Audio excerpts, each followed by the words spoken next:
해군 특수전전단 소속 요원이 전투복과 장비를 착용한 모습. 얼굴은 신원 노출 방지를 위해 가렸다. 군사어타즈 시즌2의 5.3 지난 2월 북한에서 한 남성이 강원도 해안을 통해 월남한 사건이 일어났다. 추운 바다를 6시간 동안 10km나 헤엄쳐서 왔다는 조사 결과가 발표됐는데, 이를 두고 북한의 특수작전부대 출신이라는 의혹과 수중 추진기를 사용했다는 논란도 있었다. 사안의 성격상 자세한 내용이 공개되지는 않았지만 남북한 경계선에 가깝고 일반인으로서는 시도하기 어려운 혹독한 환경인 겨울바다 수영이라는 점에서 이러한 논란의 개연성이 적지 않은 게 현실이다. 잊을만 하면 재발하는 해안 기순 사례처럼 완벽히 감시하는 게 쉽지 않지만, 바다에서 이동하는 것도 언제 어떤 상황이 생길지 모르는 위험이 도사리고 있다. 이 때문에 바다에서 특수작전을 벌이는 부대는 전술적 우위를 갖기 위해 첨단 장비를 끊임없이 요구한다. UDT-실은 해군 작전사령부에 속한 전단 가운데 특수전을 담당하는 별도의 부대에 속하는데, 이 가운데 1특전대대의 별칭이다. 소수의 인원이 팀을 이루어 작전을 펼치고 간부로 구성된다. UDT-실의 작전 환경은 수중 폭파 SEA, AIR, 랜드라는 풀이에서 알 수 있듯 헤쳐가기 힘든 다양한 영역에서 걸쳐 있다. 물살을 거슬러 가야 할 때도 있고 적이 눈에 띄지 않게 움직여야 한다.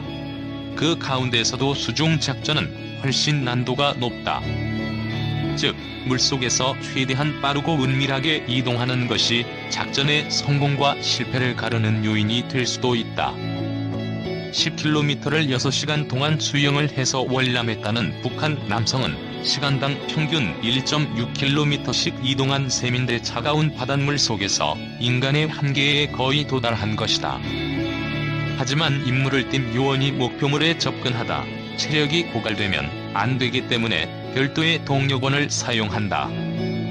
UDT-실 요원이 목표 지점까지 이동하기 위해 사용하는 잠수 추진기는 물속에서 조용하고 빠르게 목표에 도달할 수 있도록 도와준다.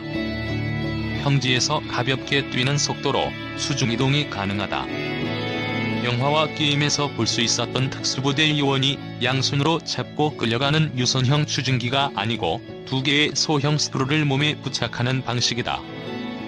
이런 형태는 추진기를 이용해 이동하는 중에도 손이 자유롭기 때문에 개인 병기를 언제든지 사용할 수 있다. 스크루는 배터리로 작동된다. 1대에 6천만 원으로 상당히 고가의 장비다. UDT-실의 개인 병기 중 한 종류인 HK-416은 수중이동 뒤에라도 즉각 발사가 가능한데 총기 한정 가격이 430만 원으로 알려졌다. HK-416은 여타 특수부대에서도 애용하는 베스트셀러로 대접받고 있다. 해군 특수전전단이 공개한 폐쇄회로 잠수기와 잠수 추진기. 가격이 각각 2천만 원, 6천만 원에 달한다.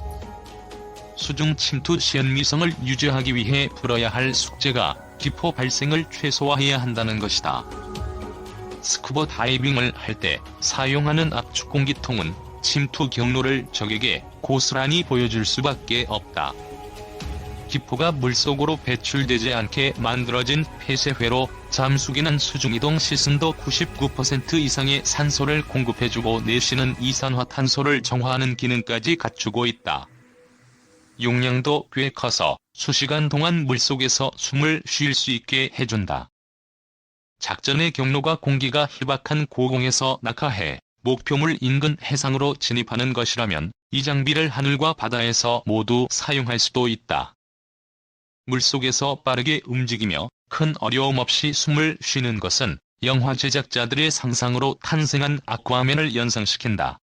이것도 대당 2천만 원에 달한다.